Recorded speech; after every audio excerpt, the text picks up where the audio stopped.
सुप्रभात प्यारे बच्चों, मैं Sangeeta Srivastava Holy Hearts Educational Academy विषय संस्कृत के द्वितीय पाठ स्वर्ण काका का आज आपको सारांश बताने जा रही हूँ। बच्चों, यह पाठ जो है, प्रस्तुत पाठ जो है, वह श्री पद्म शास्त्री द्वारा रचित विश्व कथा शतकम नामक कथा संग्रह से लिया गया है। इसमें विभिन्न देशों की श्रेष्ठ कथाओं का लगभग 100 से अधिकों का संग्रह है, जिसमें लोभ और उसके दुष्परिणाम के साथ साथ त्याग और उसके सुपरिणाम का वर्णन किया गया है। इस कथा में सुनहले पंखों के वाले कौवे के माध्यम से इस सत्य को स्थापित किया गया है। तो बच्चों, कहानी का सारांश इस प्रकार से है। प्राचीन काल में किसी गांव में एक वृद्धा स्त्री रहती थी। वह अपनी पुत्री के साथ अपने गरीबी के दिन को बिताते हुए जीवन व्यतीत कर रही थी। एक दिन उस वृद्धा ने कुछ चावल धो करके धूप में सूखने के लिए डाला और उसकी सुरक्षा के लिए अपनी पुत्री को भार दिया। पुत्री जब उसकी सुरक्षा कर रही थी, तभी वह देखती है कि एक सुनहले पंखों वाला और चांदी के रंग के चोंच वाला कौवा उस चावल को खा रहा था। वह बालिका रोने लगी और उससे निवेदन करने लगी कि तुम इस चावल को मत खाओ, मेरी माँ बहुत गरीब है। तब सुनहले पंखे वाले कौवे ने कहा, बालिका, तुम दुखी मत हो। कल गांव के बाहर जो पीपल का पेड़ है, उसके पास तुम सूर्योदय के पश्चात आ जाना। मैं तुम्हें तुम्हारे चावल का मूल्य दे दूंगा। बालिका यह सुन करके रात भर ठीक से सो ना सकी कि उसे सुबह प्रातः उठ करके वहां जाना है पीपल के वृक्ष के पास। और जब सूर्योदय से पहले ही वह बालिका पीपल के पेड़ के पास चली गई। जब वो वहां पर पहुंचती है तो देखती है कि पीपल के वृक्ष के ऊपर एक बहुत ही सुंदर महल बना हुआ था और वह अपने उत्सुकता को रोक नहीं पाती और उसे निहारते हुए वहां पर खड़ी रहती है। तभी सूर्योदय होता है और कौवा अपनी खिड़की से बाहर की ओर देखता है और बालिका को खड़ा हुआ देख करके वह उससे कहता है, अरे बालिका, तुम सूर्योदय से पहले ही आ गई। ठहरो, मैं तुम्हारे लिए सीढ़ी उतारता हूँ, तुम उससे ऊपर आ जाना। कौवा उस बालिका से सवाल करता है कि अब बताओ, तुम्हें मैं सोने से बनी हुई सीढ़ी भेजूं कि चांदी से बनी हुई सीढ़ी भेजूं कि तांबे द्वारा निर्मित सीढ़ी भेजूं। तब वह बालिका कहती है कि मेरी माता बहुत गरीब है, मुझे आप ताम्र से बनी हुई सीढ़ी ही भेज दीजिए।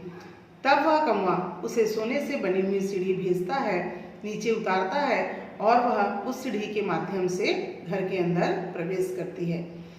बालिका जब उस घर के अंदर प्रवेश करती है तो देखती है कि वह जो महल था, महल से भी अधिक सुंदर था और वहां पर अनेक प्रकार की कीमती वस्तुओं से कौवे का घर सजा हुआ था। कौवा उसे थका हुआ जान करके कहता है कि तुम थक गई हो, तुम थोड़ा सा आहार ले लो या नाश्ता कर लो। अच्छा बताओ, तुम्हें मैं चांदी की थाली में भोजन परसूं कि सोने की थाली में नाश्ता परसूं, या तुम्हें मैं तांबे से बनी हुई थाली में स्वल्पा आहार प्रस्तुत करूं। तब वह बालिका कहती है कि मैं सोने और चांदी से निर्मित बर्तन पर भोजन नहीं कर सकती, आप मुझे तांबे की थाली में ही भोजन परोस दीजिए। कौवा भीतर जाता है और उसके लिए सोने की थाली में विभिन्न प्रकार के पकवान लेकर के उपस्थित होता है और वह बालिका को खाने के लिए आग्रह करता है। जब वह बालिका उस भोजन को खाती है तो उसे इतना अच्छा लगता है कि ऐसा स्वादिष्ट भोजन उसने जीवन में पहली बार चखा है। बच्चों, इस प्रकार वह बालिका वहां पर भोजन करती है और फिर तब उससे कौवा कहता है कि मैं तो चाहता हूँ कि तुम हमेशा मेरे पास रहो, परंतु तुम्हारी माता अकेली है, इसलिए तुम्हें काफी देर हुआ यहाँ आए, अब तुम अपने घर की ओर चली जाओ। ठहरो, मैं तुम्हें तुम्हारे चावल का मूल्य देता हूँ।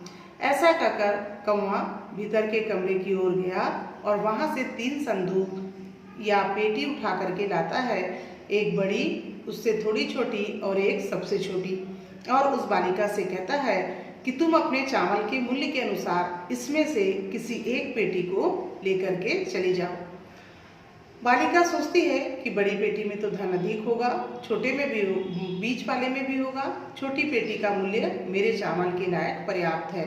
और वह संतोषी बालिका उस छोटी पेटी को लेकर के घर की ओर आ जाती है।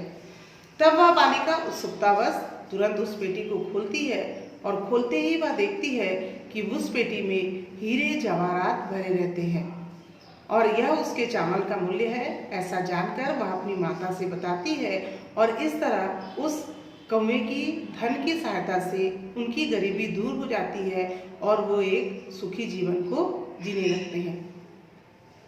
बच्चों, ये तो कहानी का एक पक्ष हुआ। अब दूसरे पक्ष में आप देखेंगे, उसी गांव में एक दूसरी वृद्धा स्त्री रहती है जो लालची और स्वार्थी रहती है। उसकी भी एक पुत्री रहती है। वह वृद्धा स्त्री इस गरीब वृद्धा के और उसकी पुत्री के द्वारा अमीर बनने के रहस्य को जान लेती है और वह अपनी पुत्री से वैसा ही करने को कहती है जैसा पहली बालिका ने किया था। वह चावल को वैसे ही वृद्धा लालची स्त्री जो है चावल को धो करके सुखाती है और जब कौवा आता है उसे खाने के लिए तो उसकी वह बालिका जो रहती है वह भी अपनी माँ की तरह दुष्ट प्रवृत्ति की रहती है। तो वह उस कौवे को मारती है और भगाती है और कहती है, अरे दुष्ट नीच, तूने मेरे चावल को खाया है, तू मुझे इसका मूल्य दो।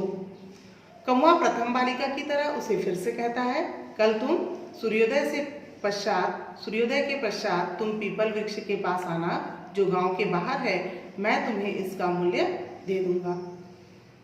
चूंकि उस बालिका के मन में लालच रहता है और वह सूर्योदय के कुछ समय बाद वहां पर जाती है और वह उतने में जब कौवा उठ करके उसे देखता है तो कहता है, अच्छा तुम आ गई हो, मैं तुम्हारे लिए सीढ़ी उतारता हूँ। और जैसे जैसे उसने प्रथम बालिका से सवाल किया वैसा ही सवाल इस बालिका से कहता है और करता है कि कहो तुम चांदी, सोने की तांबे से बनी हुई कौन सी सीढ़ी से ऊपर आना चाहोगी। वह बालिका गर्व से और लालच से कहती है, मुझे सिर्फ सोने की सीढ़ी ही चाहिए। तब कौवा उसके लिए तांबे की सीढ़ी उतारता है और उसे ऊपर बुलाता है। लालची बालिका जब उस भवन के अंदर जाती है और अनेक विभिन्न वस्तुओं से सजे हुए भवन को देखती है तो आश्चर्यचकित होती है और कौवे से कहती है, मुझे शीघ्र ही मुझे चावल का मूल्य दो, मेरे पास समय नहीं है। तब कौवा उसे भी पहले बालिका की तरह आग्रह करता है कि तुम नाश्ता कर लो, फिर तुम चली जाना। अच्छा कहो तुम्हें मैं कौन सी थाली में भोजन परसूं, सोने, चांदी या तांबे से बनी हुई थाली। तब बालिका कहती है, मुझे केवल सोने की थाली में ही भोजन करने की आदत है। तब वह कौवा उसे तांबे की थाली में और रूखा सूखा नाश्ता ला करके देता है। वह बालिका बिना मन से कौवे को गालियां देते हुए उस नाश्ते को करती है। इसके पश्चात वह कौवा भीतर जाता है और 3 संदूक उठा के लाता है और उससे कहता है, इन तीनों में से जिस संदूक में तुम्हें लगता है कि चावल का मूल्य पर्याप्त हो उस संदूक को लेकर के तुम चली जाओ। चूंकि वह बालिका लालची रहती है और वह सबसे बड़ा वाला संदूक उठाती है और घर की ओर आ जाती है। जैसे ही बच्चों वह घर में पहुंचती है उत्सुकतावश वह उस संदूक को खोलती है। जब वह उस संदूक को खोलती है तो उस संदूक से एक विशालकाय भयानक जहरीला सर्प जो है वह निकलता है और उस बालिका और उसकी वृद्ध माता दोनों को डस लेता है। इस तरह बच्चों उसने नकल तो की उस पहली बालिका की, लेकिन उसने वहाँ पर लालच, लोभ और स्वार्थ को स्थान दिया, जिसका दुष्परिणाम यह हुआ कि उसे न धन की प्राप्ति हुई और न ही अच्छे जीवन की, अर्थात उस वृद्धा स्त्री और उसकी पुत्री दोनों को मृत्यु की प्राप्ति हुई। चूंकि प्रथम बालिका गरीब थी लेकिन उसमें त्याग और प्रेम की भावना थी, इसलिए वह अपने माता के साथ सुख का जीवन जी रही थी। तो बच्चों आज यह स्वर्ण काका सुनहरे पंखे वाले कौवे की कहानी के माध्यम से आपको यही समझाने का प्रयास किया गया है कि जीवन में कभी भी हमें स्वार्थी और लालची नहीं होना चाहिए। धन्यवाद बच्चों।